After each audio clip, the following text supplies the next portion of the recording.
Just a robot. You know what? I'm tired of doing videos on reactors and social justice warriors all the time. I want to take a break. Maybe I'll do a commentary on something that won't make me angry. Hey, what's this? 11 Pokemon that could destroy the world? Well, that doesn't sound so bad.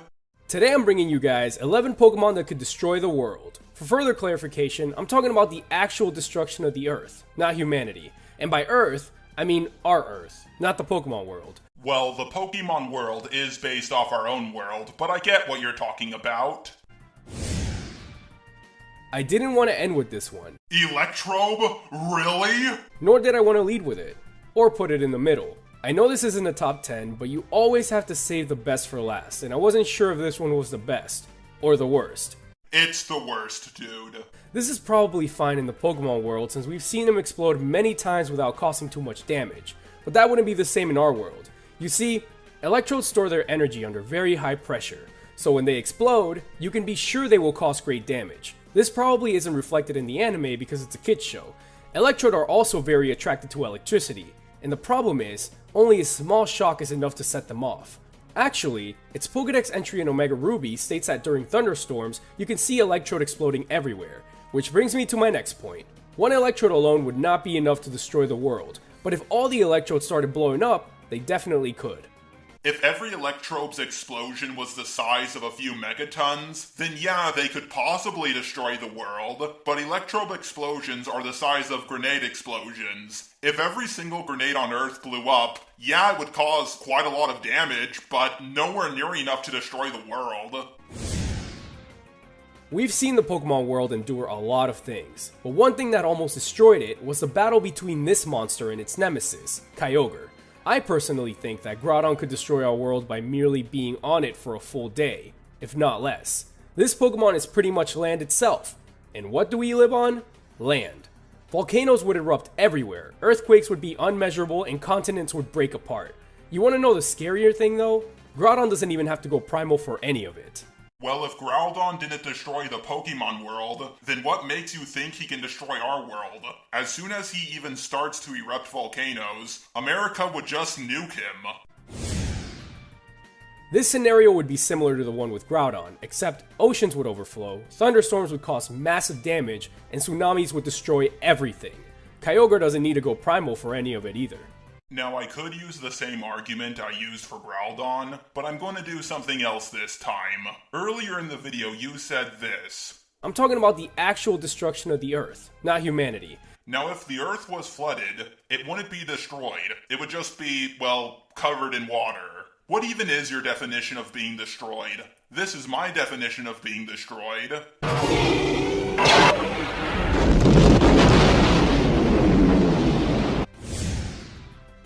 Just a regular Blastoise can shoot water through thick steel from its cannons. It says so on its Pokédex entry from Black and White. Okay. And seeing as how its special attack increases by 50 from 85 to 135 when it Mega Evolves, I don't want to know what the Pokédex would say if it could describe Mega Evolutions. Oh my god, you're not gonna say what I think you're gonna say. Now this is pure speculation, but I think that Mega Blastoise's cannons could be enough to end the world as we know it. This has to be the single most stupid thing I have ever heard in my entire life. You do know we have things in real life that can rip through solid steel, right? Like tank shells. Are you saying that if they were 50% more powerful, they could destroy the Earth? How bad can your math possibly be? Seriously. Arceus. Do I even have to explain this one? According to Sinnoh legend, this godly Pokemon created Sinnoh and possibly the entire Pokemon universe. And if that legend is true, it can most definitely destroy our tiny world, along with our entire universe. I do agree with this point, but I have a small question. Do you think if the universe was 50% smaller, it would be the size of a galaxy? Just asking. Mega Rayquaza looks cool, and that's the only reason I'm using it instead of regular Rayquaza. Because regular Rayquaza is definitely capable of destroying the world without having to Mega Evolve. Remember Groudon and Kyogre from earlier?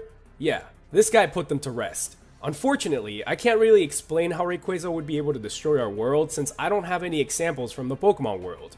But if the two other Pokemon we covered, who are arch rivals, have so much respect for it that they stop fighting, I have no doubt that it could destroy our world. So let me get this straight. You have absolutely no doubt in your mind that it could destroy the Earth, but you can't explain how it can. Right. Dialga can travel through time.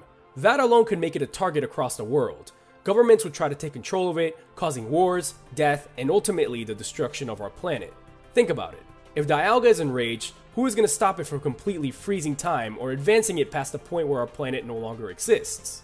Well, I guess time will eventually destroy everything, but freezing time won't destroy the Earth. Do you know how hot the surface of the sun is? 9,940 degrees Fahrenheit.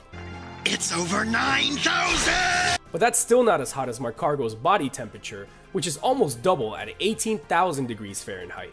This is obviously not a problem in the Pokemon world for whatever reason, but that wouldn't work here. Markargo could destroy our world just by being close to it, and that probably makes it one of the most dangerous Pokemon on this list.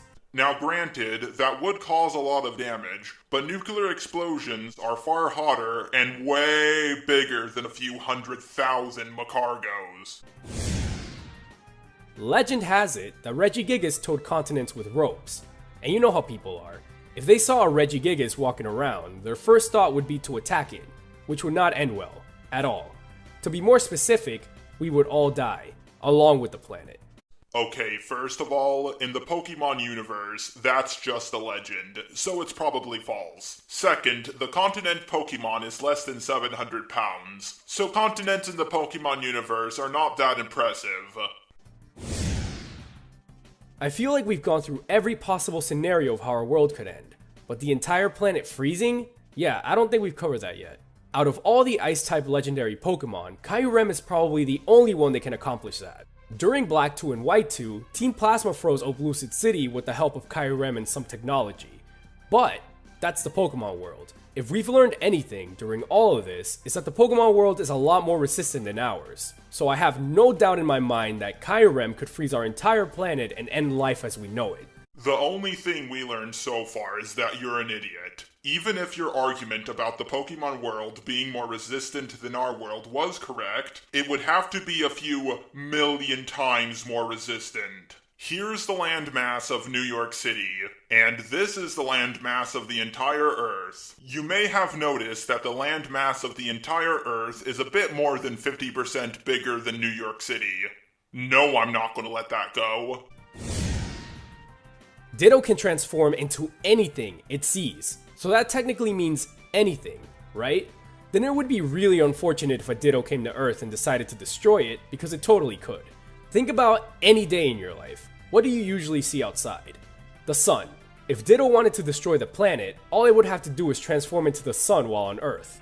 That alone would instantly destroy the planet.